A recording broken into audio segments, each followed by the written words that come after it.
Let's start, शुरू करते हैं। जैसे मैंने एक क्लास लिया था, एक क्वेश्चन था, ज्योग्राफी पढ़ाने जा रहे हैं मान लो, कहता है jet stream occurs in the northern hemisphere only. कह रहा है कि कंसीडर द फॉलोइंग स्टेटमेंट। अब जो देखो क्वेश्चन एनसीईआरटी में आया हुआ है, ये 10th क्लास की एनसीईआरटी से दिया हुआ है, ठीक है, 11th क्लास की एनसीईआरटी चैप्टर नंबर 10, आप भी चेक कर सकते हैं इसको, ठीक है, सन 2020 का, इसी बार का क्वेश्चन है ये प्री का। अब देखो सीधे सीधे एनसीईआरटी का सोर्स बता के तुम्हें क्वेश्चन बता रहा हूं कि कैसे हमें करना होता है, और क्वेश्चन इस तरह से दिया ही नहीं है, दिया ही नहीं एनसीईआरटी में। एनसीईआरटी में बीटीएल कैसे इस्तेमाल करते हैं समझो। कह रहा है jet stream occurs in the northern hemisphere only, यानी हिंदी में भी दे रखा है मैंने कि जेट प्रवाह केवल उत्तरी गोलार्ध में होते हैं, ठीक है, उत्तरी गोलार्ध में होते हैं। अब वहां जो वर्ड है ओनली, ये फंसा देने वाला वर्ड है कि क्या जेट स्ट्रीम केवल नॉर्दर्न में होते हैं या नॉर्दर्न और साउथ दोनों में होते हैं। Only some cyclones develop an eye, केवल कुछ चक्रवात ऐसे होते हैं जिनमें आंख यानी आई, जो इसका सेंटर पॉइंट होता है, जो लो प्रेशर एरिया होता है, वही डेवलप होता है। यानी कि केवल कुछ चक्रवात ही होते हैं जिसमें वाताक्षी यानी आंख, आई जो है डेवलप होती है। नेक्स्ट कह रहा था temperature inside the I of A cyclone is nearly 10 degree Celsius lesser than the that of surrounding. अब क्यों? अब तुम सोचोगे कि ये फैक्ट मुझे कहीं मिल जाए और मैं इसको याद कर लूं, नहीं हो सकता। इसके पीछे कॉन्सेप्ट डेवलप होता है। अब तुम्हें ये बहुत मजा आता है, इसमें बेसिकली एक क्वेश्चन है ही नहीं है, इसमें क्वेश्चन देखो क्या है, पहला कॉन्सेप्ट, दूसरा कॉन्सेप्ट और तीसरा कैरेक्टर पूछ रहा है। कैरेक्टर मतलब वो कैसा है, ठीक है, वो प्रोसेस कैसे डेवलप हो रहा है, चक्रवात क्या होता है, कॉन्सेप्ट कहां पाया जाता है, नॉर्दर्न हेमिस्फीयर में क्यों, साउदर्न हेमिस्फीयर में क्यों नहीं, या दोनों में क्यों। तो अगर आप ये सोच रहे हो कि हम इसको फैक्ट के रूप में याद कर लेंगे, कोई किताब ऐसी मिल जाएगी इसमें सारे फैक्ट आपके कैलकुलेट हो जाएंगे, तो ना आपको ये याद होगा और ना आपको थर्ड इसका पॉइंट याद होगा, ठीक है, कि टेम्परेचर क्या होगा। लेकिन अगर आप इसके पीछे हाई प्रेशर एरिया और लो प्रेशर एरिया और एक कॉन्सेप्ट होता है जिसे कॉन्सेप्ट ऑफ लेटेंट हीट कहते हैं, जब आप इसको समझ जाओगे तो तुम इसके बारे में आसान से, जब एडियाबैटिक यानी रुद्धोष्म प्रक्रिया के बारे में जान जाओगे, तुम्हें कतई कुछ भी याद करने की जरूरत नहीं। ये 10% एक जाल है, तुम सोचोगे अरे यार 10% है, 8% है, यहां सिंपल कह रहा है कि लेसर या मोर, कॉन्सेप्ट इतना है, लेसर या मोर। अब तुम अगर ये समझ पाओगे कि कॉन्सेप्ट ऑफ लेटेंट हीट या एडियाबैटिक प्रोसेस क्या होता है, तुम्हें इसमें एक भी चीज याद करने की जरूरत नहीं, एक भी चीज याद करने की जरूरत नहीं है। इट्स ऑल एक प्रोसेस है, एक ऐसा प्रोसेस है कि अगर आप एक एक चीज, कैरेक्टर ऑफ मॉलिक्यूल जिस दिन तुम्हारे जीवन में उतर गया कि एक मॉलिक्यूल कैसे बिहेव करता है, वो टेम्परेचर के साथ तुम उसका संबंध एक बार जोड़ पाए, सीख गए, और बड़ा मजा आएगा तुम्हें इसमें से तीनों में से एक भी पॉइंट याद करने की जरूरत नहीं, एक भी, और ना भूलोगे। जब याद करोगे तभी तो भूलोगे, और जो चीज समझ गए उसको तुम कहां भूलोगे, और तुम कहोगे सर ये कॉन्सेप्ट कहां मिलेगा, कहीं नहीं। तुम्हें इनमें किसी को याद करने की जरूरत नहीं है, कल को 10 की बजाय 12 कर दे, 8 कर दे, तुम्हें कोई लेना देना नहीं यार, कहीं ये इंफॉर्मेशन दी ही नहीं है। ये कॉन्सेप्ट है एक जिसको अप्लाई करना है, ये है यूपीएससी, राइट, ये है यूपीएससी।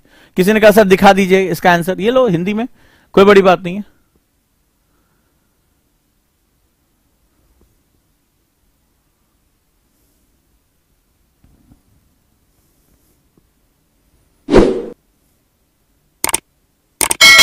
अब जब आप 6th 7th क्लास की एनसीईआरटी पढ़ते थे, क्वेश्चन बड़ा फेमस है, यह 2019 में आया था, ये 11th क्लास की एनसीईआरटी में भी दिया है और 6th 7th क्लास की में भी दिया हुआ है। ऑन 21 जून द सन, ठीक है, ये आपको इमेजिन करना पड़ेगा, हम कई बार जिसको छोड़ देते हैं वही क्वेश्चन हमसे पूछ लेता है। Does not set below the horizon at the Arctic circle, does not set below the horizon at the Antarctic circle, shines vertically overhead the noon of the on the equator, shines vertically overhead the Tropic of Cancer. कह रहा है कि 21 जून को क्या होता है, कहता है कि सूर्य उत्तर ध्रुवीय व्रत पर क्षितिज के नीचे नहीं डूबता है, ठीक है, मतलब कह रहा है कि उत्तर ध्रुवीय क्षितिज के नीचे नहीं डूबता है। दक्षिण ध्रुव या व्रत पर क्षितिज के नीचे नहीं डूबता है, यानी कि जो साउदर्न हेमिस्फीयर है, साउदर्न पोल है, वहां पर कभी भी होराइजन के नीचे नहीं जाता है। मध्याह्न में यानी कि नून टाइम में भूमध्य रेखा पर ऊर्ध्वाधर रूप से व्योमस्थ चमकता है। देखो ये है यूपीएससी किस तरह की हिंदी का इस्तेमाल करता है, ठीक है, यानी कि उसके ऊपर जेनिथ एंगल 0 लेकर चमकता है। मकर रेखा के ऊपर ऊर्ध्वाधर रूप से व्योमस्थ चमकता है, यानी कि जो है वो क्या हो रहा है कि वो ट्रॉपिक ऑफ कैप्रिकॉर्न पे जा रहा है, राइट, यानी कि shines vertically over the Tropic of Capricorn. अब इसमें समझ में आया क्या है, समझ में आ रहा है? कई लोगों को नहीं समझ में आएगा कि क्या क्वेश्चन क्या पूछ रहा है। 2019 का तुम्हारे सामने लिखा हुआ है, 2019 का, मेरे बच्चों ने इसको पूरा पढ़ा भी नहीं, इसका आंसर मार दिया, तो आंसर मार दिया। अभी जब मैं क्लास में इसको कराऊंगा, इस क्वेश्चन को रख लेना और देखना कितनी आसानी से बिना कुछ सोचे तुम टिक मार के निकल जाओगे, right. So this is the fact, हमें किस तरह से पढ़ना है।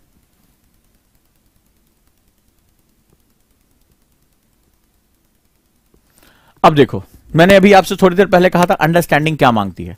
एनसीईआरटी कोई मैजिक नहीं है कि आप डायरेक्टली आप लाइन बाय लाइन पढ़ लोगे तो उससे क्वेश्चन आएगा। अब ये क्वेश्चन का आंसर देखो, 2018 का क्वेश्चन है, ठीक है, 8वीं क्लास की एनसीईआरटी से। Which of the following leaf modification occurs in the desert area to inhibit water loss.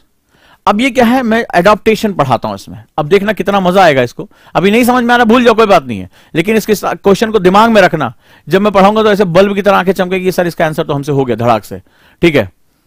कह रहा which of the following leaf modification occurs in the desert area to inhibit water loss, यानी हिंदी में क्या कह रहा है कि मरुस्थलीय क्षेत्रों में जल ह्रास को रोकने के लिए निम्नलिखित में से कौन सा या कौन से पर्ण रूपांतरण होता या होते हैं। कि किस तरह से जो एडॉप्टेशन, अनुकूलता का कॉन्सेप्ट है, उसमें जो सर्वाइवल ऑफ फिटेस्ट का कॉन्सेप्ट, डेजर्ट एरिया में एक पेड़ पौधे क्या अपने साथ कर रहे होते हैं। चलिए देखते हैं। कहता है कि हार्ड एंड वैक्सी लीव्स, ठीक है, यानी कि बहुत कड़े और जो है वो वैक्सी यानी कि मोमधारी जो है वो पत्तियां होती हैं। टाइनी लीव्स, बहुत ही सूक्ष्म पत्तियां होती हैं। And thrown instead of leaves, और जो है वो पत्तियों की जगह कांटे पाए जाते हैं। कहता है कि कौन सा सही है, ठीक है, कौन सा सही है, यानी कठोर एवं मोमी पर्ण, लघु पर्ण और पर्ण की जगह कांटे। अब कई बच्चों को ये समझ में नहीं आ रहा होगा। अब आप मान लीजिए, ये अगर आप सोच रहे हो कि ये सारा डाटा एनसीईआरटी में दिया, नहीं दिया है, लेकिन अगर इसमें एक कॉन्सेप्ट दिया है, कॉन्सेप्ट ऑफ एडॉप्टेशन, यानी कोई भी चीज, चाहे हम हो चाहे आप हो। अभी देखिए मैं कोट पहन के खड़ा हूं, क्यों? अगर कोई मुझसे कहे जून के महीने में मैं पागल हो जाऊंगा गर्मी के मारे, तो आखिर ऐसा क्यों हो रहा है, व्हाई इट इज हैपनिंग। तो वहां पर तुम्हें क्या करना पड़ेगा, यहां पर तुम्हें अगर एक कॉन्सेप्ट तुम सीख जाते हो, तुम्हें इतना मजा आएगा, इतना मजा आएगा कि जब तुम्हें एडॉप्टेशन का कॉन्सेप्ट सिखाऊंगा तो तुम्हें लगेगा यार सब कुछ तो हमारे साथ कॉन्सेप्ट में जुड़ गया। कभी गलती से भी गलती नहीं करोगे, और इससे भी टफ क्वेश्चन है, ठीक है, जिसका जवाब अच्छे अच्छे नहीं दे पाते हैं, जिसका जवाब अच्छे अच्छे नहीं दे पाते हैं जब ह्यूमस से रिलेटेड क्वेश्चन पूछता हूं। लेकिन जब आप कॉन्सेप्ट ऑफ एडॉप्टेशन जान गए, वैसे ही चीजें आपके लिए बहुत आसान हो जाएंगी। क्लियर है? तो ये क्या है, ये कॉज एंड इफेक्ट, किस तरह का क्वेश्चन है ये? कारण और प्रभाव अगर तुम समझ गए, तुम ये सोच रहे हो कि शायद ये सारे पॉइंट्स दिए होंगे, नहीं दिए हैं, नहीं दिए हैं। तो तुम्हें अगर मान लो कांटे में परिवर्तित हो रहा है या पत्तियां आकार छोटा कर रही, तो आखिर उसके पीछे साइंस क्या है, मैं तुम्हें इसके पीछे साइंस बताऊंगा। कि एडॉप्ट, एक बार वो समझ गए तुम, कहीं भी वर्षा वनों में, बहुत से लोग इसका जवाब नहीं दे पाते, वर्षा वनों में ह्यूमस की मात्रा कम हो जाती है, क्योंकि वहां पर जो आर्द्र हॉट एंड ह्यूमिड जलवायु पाई जाती है, और बहुत तेजी से अपघटन को क्या करती, खत्म कर देती है। जो पत्तियां होती हैं गिरती है उसको खा पी के खत्म कर देती हैं, जर्मिनेशन बहुत ज्यादा होता है। तो अगर एक क्वेश्चन पूछा गया था कि ट्रॉपिकल फॉरेस्ट और रेन फॉरेस्ट जो अगर हमारे हैं, तो दोनों में ह्यूमस की मात्रा किसमें ज्यादा किसमें कम होगी? ट्रॉपिकल के पास ज्यादा होगी, ठीक है, ट्रॉपिकल के पास ज्यादा होगी। वर्षा वनों में उतनी ज्यादा नहीं पाई जाएगी। लेकिन उसके पीछे अगर ट्रॉपिकल रेन फॉरेस्ट में अगर ह्यूमस की मात्रा कम है, उसकी पोषण की मात्रा कम है, तो आखिर वो इतनी तेजी से सर्वाइव क्यों, इतनी सघनता क्यों पाई जाती है? उसके पीछे ऐसी कौन सी टेक्निक है जो उनको इतना ताकतवर बनाती है? यही चीजें मैं आपको वहां सिखाऊंगा। कॉन्सेप्ट और डाटा रटना, ये दो अलग अलग चीजें हैं। क्लियर है?